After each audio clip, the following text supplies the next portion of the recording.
Welcome back, Redeemers. Thank you for joining us again. My name is Curtis, I'm Nick. and today we got another JK cover called Sofa. I'm not exactly sure who the original artist is at this point. We're going to probably look it up afterwards and have a discussion. But without further ado, want to see what we got or anything else to add? Nah, we can jump right into this. I want to see what's up with Keep the what's checking up. out more of Cookie's content. Nah, real shit. I like he's eating a cookie. Person who made the thumbnail, He was like,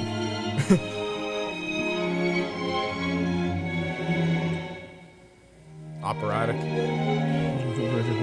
Feel like a little violin or something. 네가 있던 소파에 앉아있어 혼자 단 한숨도 못 자고 혹시 네가 올까 하고 멍하니 현관 쪽만 바라봐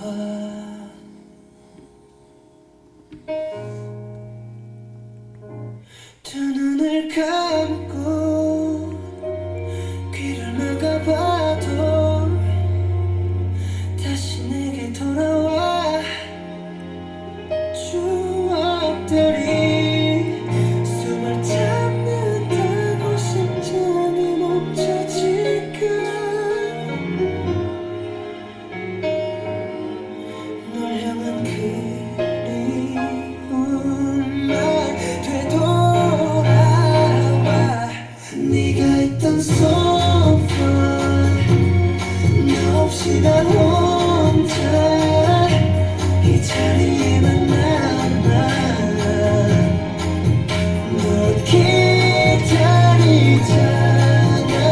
So far 내 곁에는 so far away 미련이라는 게 먼지만 남은 채널 기다리잖아 혼자선 채울 수가 없어서 방 안에 퍼진 그리움은 가슴에 담을 수 없는 걸 그저 난 이만 때문에 나 혼자 앉아있는 게 더 고운인데 벗어나려고 해도 다시 널 찾고 있잖아 네가 있던 소파 너 없이 나 혼자 이 자리에만 남아 널 기다리잖아 So far 내 곁에는 so far away 미련이라는 게 먼지만 남은 채널 기다리잖아 잠들지 못해 all night long Until the end of time 아무리 널 미워해봐도 네가 있던 소파 너 없이 나 혼자 이 자리에만 남아 널 보아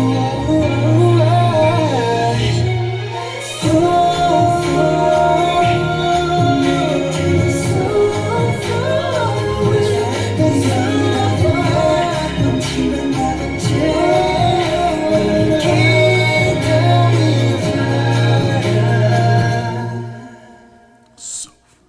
in the sofa. If you know, you know. It's beautiful. That was really beautiful. Another ballad. He's loving them ballads. And another kind of like another heartbreak. Like she's away from me type situation. Crazy thing with this situation is, judging by like the lyrics, I feel like some stuff is open to interpretation. Why do I feel like she died?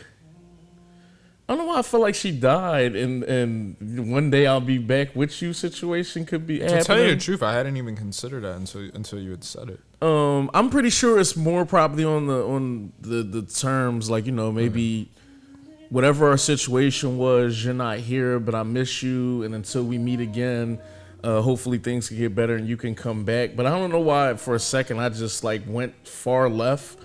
No, I don't even necessarily think it's far off or anything like that. It's just an avenue I hadn't, thought of.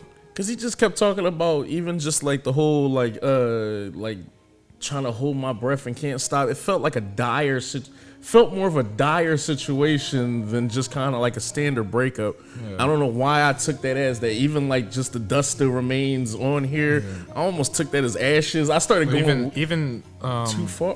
No, not necessarily. I really do think you're onto something there. But it was even when it was like towards the second half of the song, probably like a little after the midpoint, I would say was it was like when he's talking about not being able to sleep and how he said he would hold his eyes open until the end of time, whatever. It got into that. That's what I mean. So like those are kind of lyrics that are like, now that you say that, kind of having a different meaning for me as well. Yeah, because like, and if nothing else, I was gonna say that just is better, more credit to the poetry that it feels that dire to where it's like that. So. Yeah, I don't know. It just, and I think we've touched on this with Stay Alive and everything. JK's voice has a certain way of coming off so desperate and so like. There's a pleadingness in his voice, for sure. It came to a point like he almost was like, just like no hope was almost left in the situation. And like I said, I could be feeding into it a little bit, but some of the language in here made it seem like it wasn't a situation where she was coming directly back. Like you alluded to, just even when you get to the like kind of second half of it, the whole like sleeping, I don't know, it felt like it was almost on some, I'm not gonna see you unless I check too. Maybe it's that time of the morning and it's getting dark for me. Nah, but all in all, I did like this. The same way we kind of talked about the other cover he did. Like it was a lot of good poetry in here. Definitely a lot more straightforward with some of the stuff as far as just like, I'm sitting on the sofa. And at first it seems like so far away, almost like you're on the sofa with me. But then it's just, once he starts talking about the dust is still here from when you were here, I'm just like, okay, she's nowhere near the sofa. And if dust is here, she hasn't been here for a very long time either.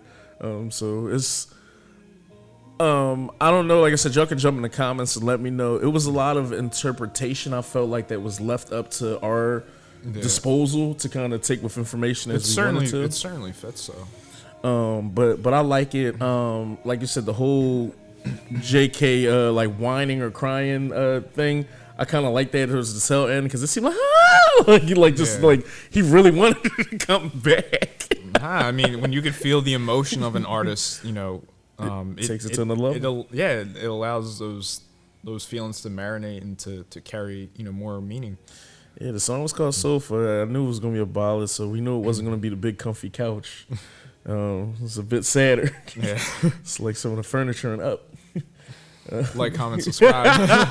Hashtag tears. Hashtag tears. But another good cover too, in the sense of I told you, anytime someone can like start their ballad off and from beginning to end, you kind of can have like a movie playing in your head or just start kind of playing out the thoughts. Then I think that the ballad actually knocked it out the park whenever that happens. Yeah.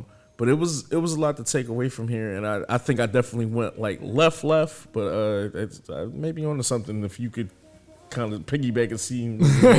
But how'd you feel about this before I inserted murder into? Nah, I thought it was. I had your curiosity. I got your attention. Sofa got dark. It's a chocolate on the sofa. Going for the bottle. I had to play up the dramatics. Nah, that's, oh my god, my face is probably so red. All right, no, I think for one, that definitely is something that's really fitting. I love the poetry in this, and just the fact that you kind of get like I like anytime you can use wordplay with juxtaposition. And granted, yes, I know this is a cover, but not knowing exactly where the original track's from, and I'm sure I'm gonna find out right after this probably. But just for the basis now of I love the poetry of like juxtapositions. So like you're talking about a sofa. The sofa is the place of comfort, as you had said. Like it's not this big comfy sofa. So you're taking something that's meant to be comfy and innocent and associated with thoughts of happiness, and again, just that word comfort, and then you're dismantling it. You know what I mean? It's kind of like you often hear about those things, ironically, in like horror movies, where like you'll see the swing set or the creepy kid, where it's like these things are supposed to be welcoming, but they're flipped on its head, and it has a more substantial impact. You know what I mean? Because it's flipped on its head. So I kind of feel a similar sense here with the whole sofa thing, and I just love poetry in general. I love ballads in general. So whenever an artist of any kind can kind of write a situation where it's like, it's that old picture, or it's that like it'll just be that object that you then attach the symbolism of this person onto, and then you have the metaphors and the wordplay of things like dust settling and everything. There's dust all around, but you're remaining. And I honestly just like, I love the description in the lyrics as well of like, I'm sitting up, I'm not gonna fall asleep because I don't want to miss you.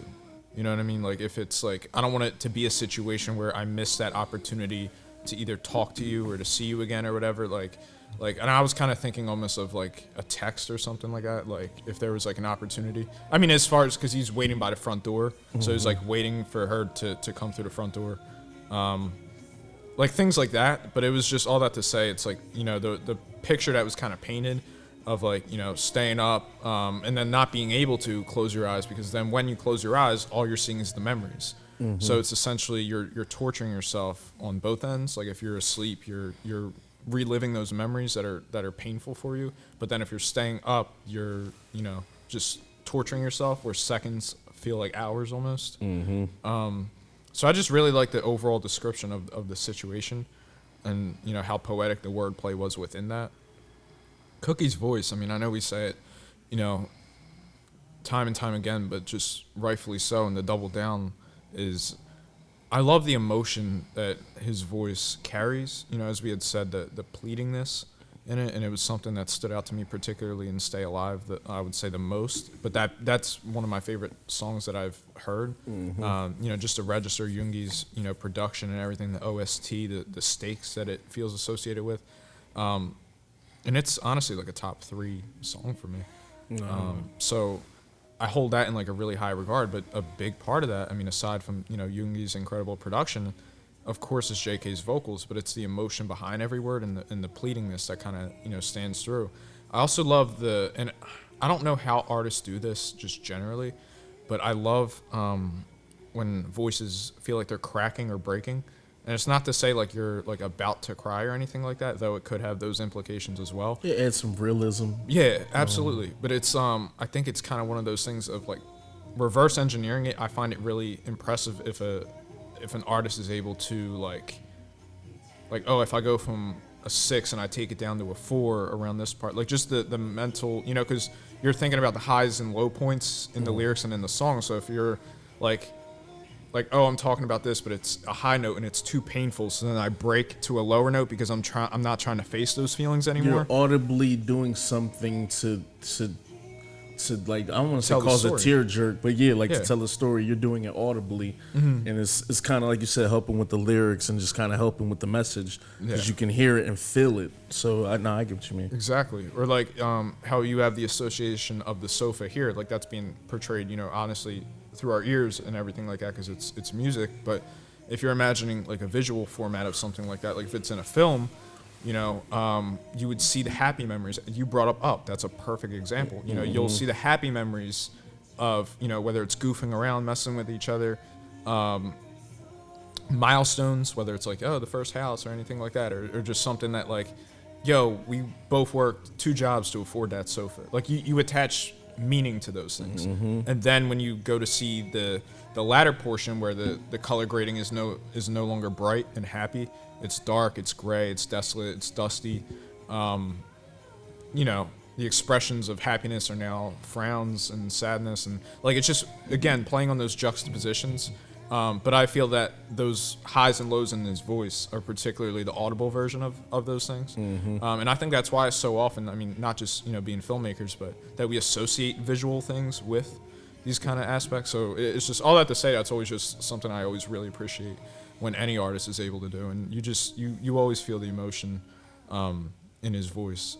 Yeah, two things too. I don't know why I like the whole the flip kind of with Sofa, because at first he was like saying Sofa, but then when it kind of So swung far. back at the so far thing, Yep. kind of was a little catchy to me and shit.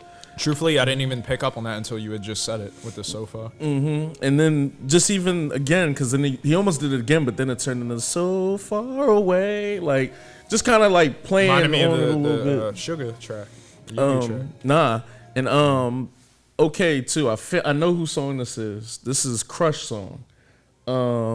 We've heard Crush before, because full circle, Crush just had a comeback with J-Hope. So here's That's incredible. Yeah, so from what it said, the Sofa song was a Crush song in 2014, and Crush Beautiful is song. yeah, Crush is one of them boys. He's worked with like Zion, like Zico, just a lot of popping like K World people and stuff like that, and it's been around for a minute. So and him and that J-Hope track was decent too.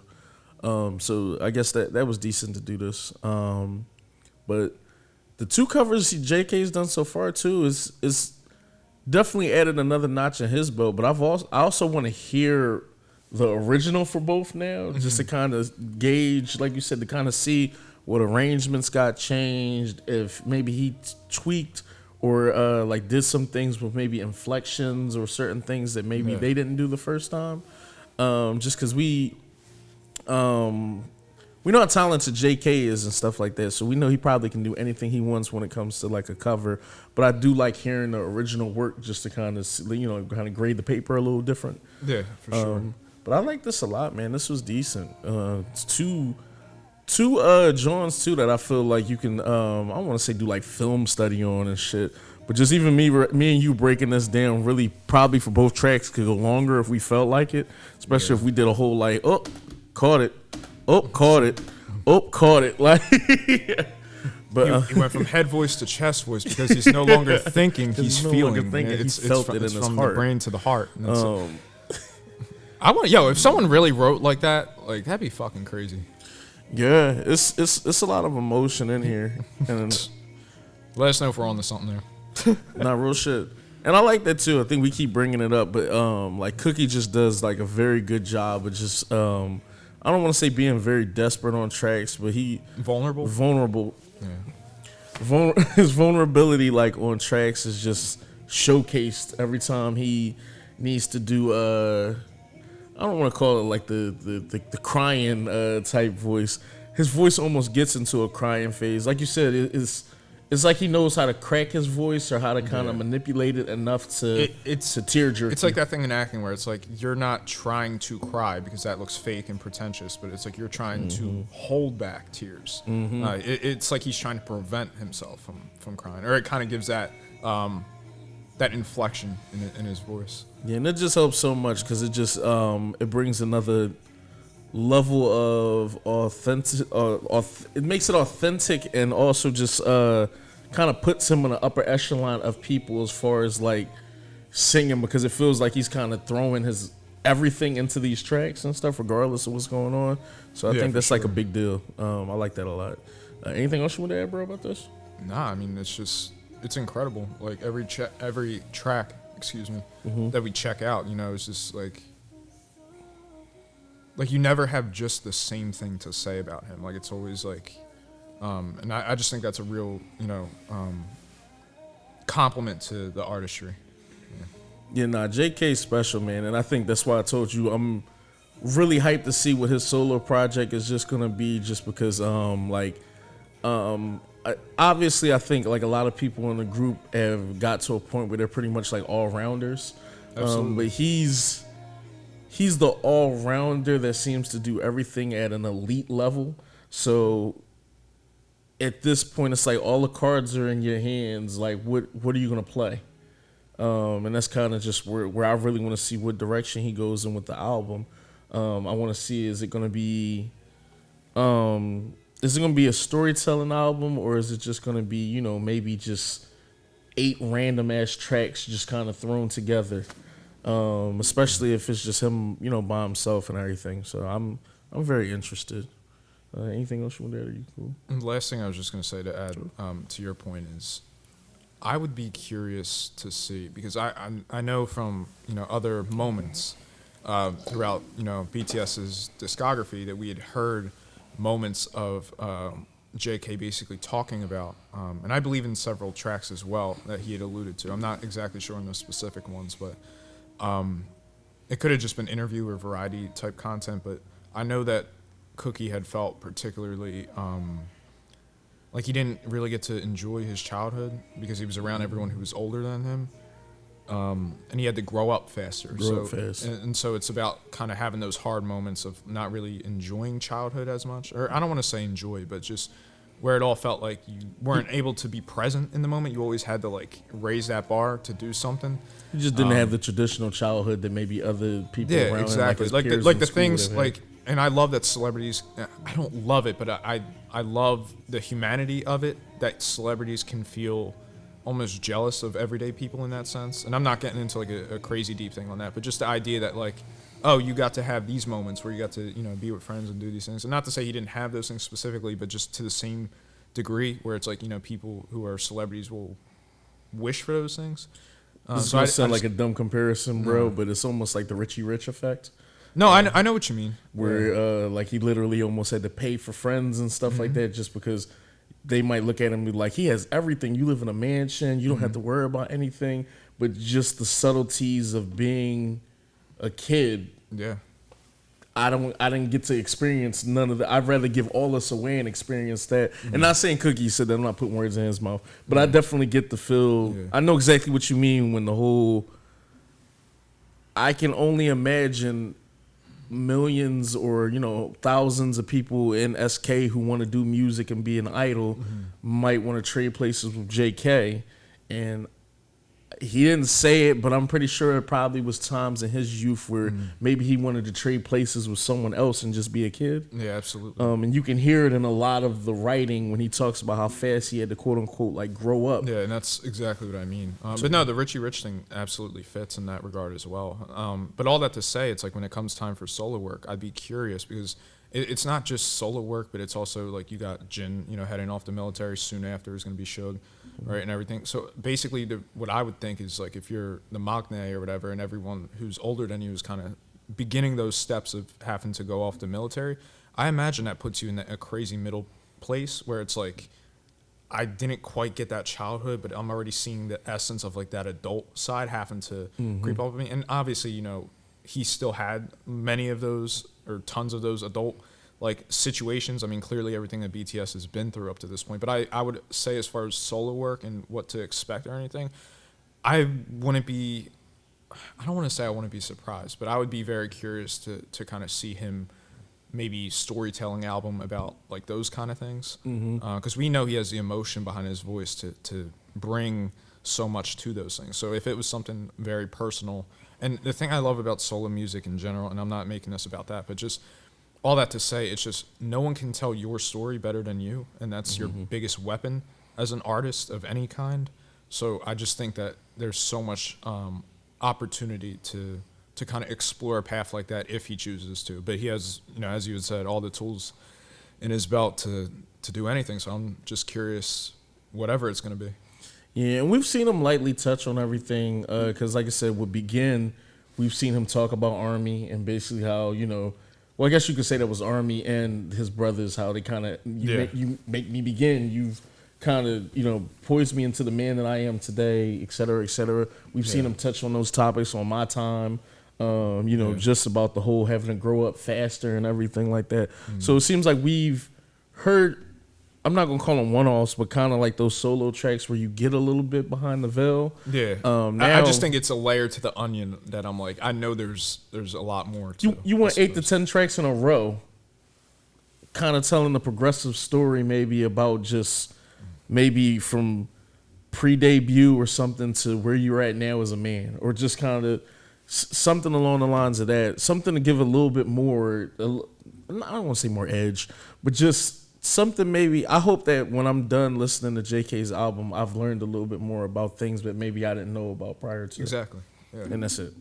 But yeah, anything else from there, bro? No, I think we're good. Yeah, jump in the comments and tell us how y'all felt about this. I know we giving y'all think pieces on tracks that some people maybe don't care about and Sorry. stuff, but these tracks been interesting, and it's decent to see someone like JK take these covers so seriously, and it seems like turn them into like his own thing.